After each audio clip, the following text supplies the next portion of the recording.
2026 সালে সর্বনিম্ন ফিতরা কত টাকা এবং সর্বোচ্চ ফিতরা কত টাকা জানতে চাইলে ভিডিওটি সদকাতুল ফিতর আদায় করতে হয়। কয়েকটি পণ্য রয়েছে, প্রায় 5টি পণ্য রয়েছে।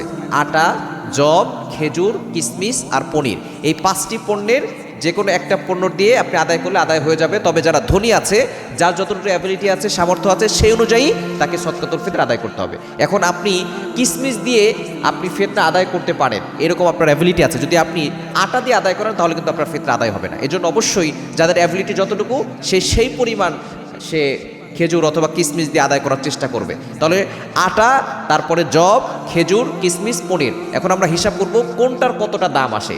যদি গম বা আটা দিয়ে দেন এটা, তাহলে অর্ধসা অর্থাৎ 1 কেজি 650 গ্রাম আসে। এর বর্তমান বাজার মূল্য হচ্ছে সর্বনিম্ন 110 টাকা।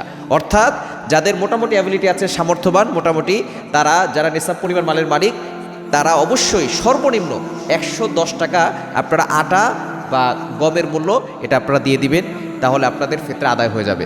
এখন যদি কেউ জব দিয়ে দিতে চায় তাহলে একসা দিতে হবে। একসার মূল্য হচ্ছে 3 কেজি 300 গ্রাম, এর মূল্য হচ্ছে 595 টাকা। অর্থাৎ যদি আপনি জব দিয়ে আদায় করতে চান তাহলে আপনাকে প্রতি, আপনার ঘরে যে কজন সদস্য আছে প্রতিজনের মাথাপিছু হিসাব করে আপনি 595 টাকা করে আপনি সদকাতুল ফিতর আদায় করে দেবেন। কেউ যদি খেজুর দিয়ে আদায় করতে চায় তাহলে তাকে একসা বর্তমানে 3 কেজি 300 গ্রাম, তার বর্তমান বাজার মূল্য হচ্ছে 2475 টাকা। খেজুর দিয়ে যদি কেউ আদায় করতে চায় সদকাতুল ফিতর তাহলে 2475 টাকা আদায় করতে হবে। এবং কেউ যদি কিশমিশ দিয়ে আদায় করতে চায় তাহলে একসা অর্থাৎ 3 কেজি 300 গ্রাম, এর বর্তমান বাজার মূল্য আছে 2640 টাকা যদি কেউ কিশমিশ দিয়ে আদায় করতে চায়। এখন যদি কেউ পনির দিয়ে আদায় করতে চায় তাহলে এটা হচ্ছে সবচেয়ে বেশি। একসা পনির দিয়ে আদায় করলে 3 কেজি 300 গ্রাম, বর্তমান বাজার মূল্য হচ্ছে 2805 টাকা। অর্থাৎ সর্বনিম্ন হচ্ছে 110 টাকা এবং সর্বোচ্চ হচ্ছে 2805 টাকা।